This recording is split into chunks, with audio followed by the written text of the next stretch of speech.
this is Shanine A, Omisol, and today we are going to learn about derivatives. As you can see, derivative is a way to show rate of change. That is, the amount by which a function is changing at one given point.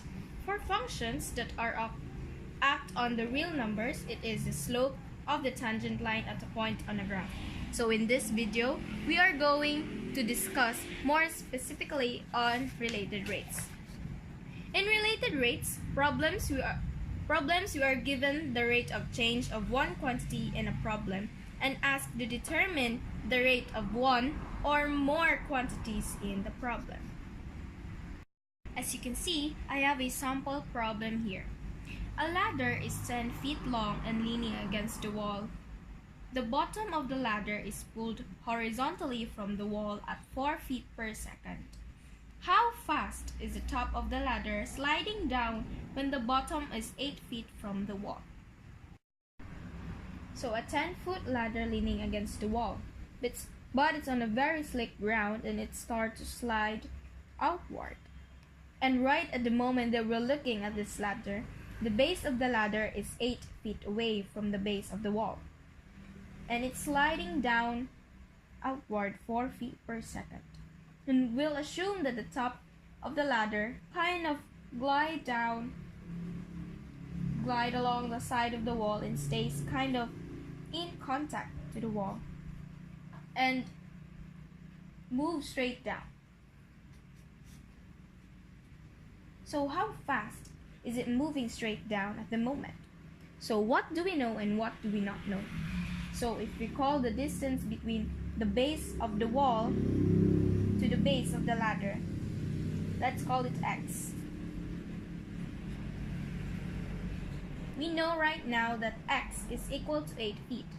We also know that the rate of changing with respect to time, the rate of which change with respect to time is 4 feet per second. So we call this dx dt.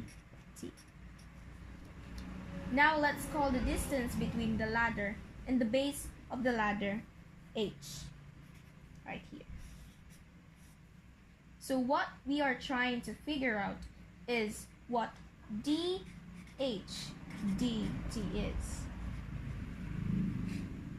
Given that we know all of this information, so let's see if we can come up with a relationship between x and h and then take the derivative with respect to time, maybe using the chain rule, and see if we can solve for dh dt knowing all of this information. Well, we know the relationship of x and h, and any time because of the Pythagorean theorem. We can assume that this is a right triangle and this is a right angle. So we know x squared plus h squared is going to be equal of the length of the ladder squared, which is 100. And what we care is the rate which these things change with respect to time. So let's take the derivative with respect to time of both sides.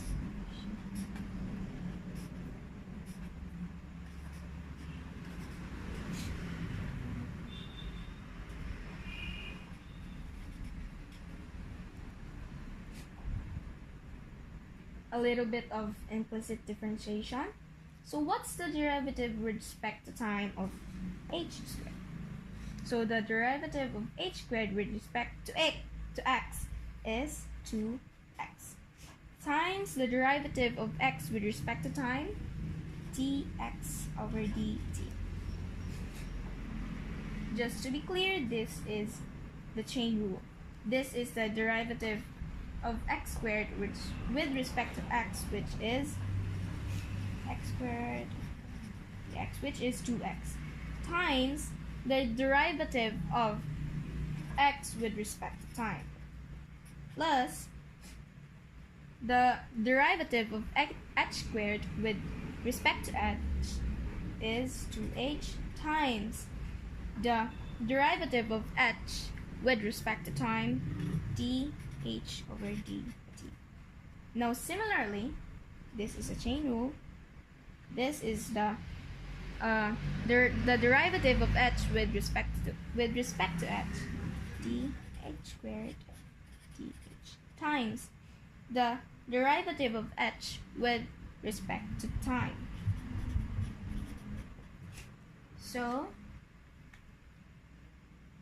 what we have here in our right part of our equation, well, the length of the ladder isn't changing.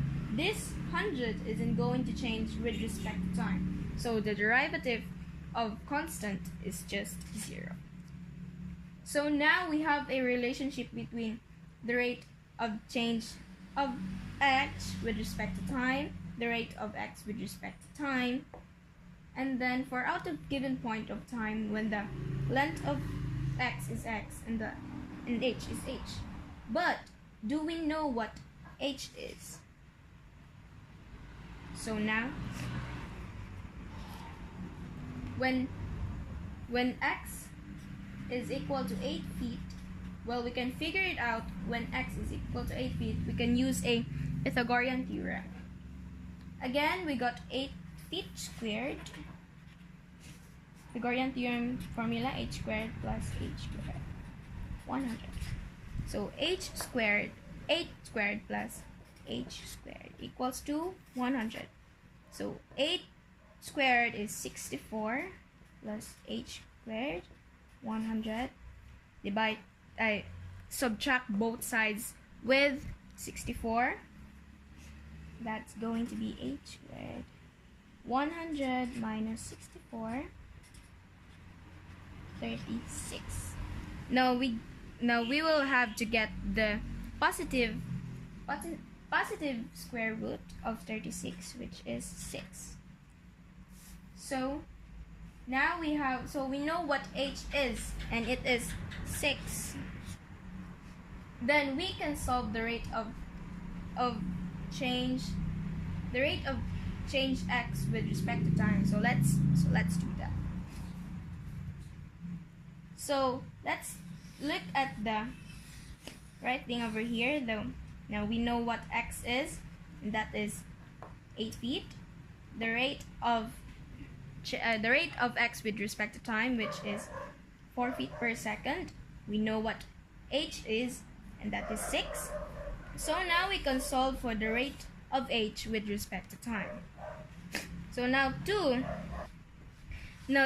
times x with which is 8 times the rate of change of x with respect to time, which is 4 feet per second, plus 2 times h, which is 6, times the rate of change of x with respect to time equal to 0. So 2 times 8 times 4 is equal to 64, plus 2 times 6, 12, times dh over dt. Now subtract both sides by equals 0, 64. 12 dh dt negative 64. Divide both sides by 12. So now we have here 12 dh dt negative 64. Divide both sides with 12. So now we have dh dt over negative 64, which is equal to 16 over 3, which is equal to 5 and 1/3, negative 5 and 1/3 feet per second. So we're done. So does that make sense that we have a negative value over here? Well, our height is decreasing, so it completely makes sense that its rate of change is indeed negative, and we're done. Thanks for listening. Hope you learned something. I hope you learned something from my video. Thanks for watching.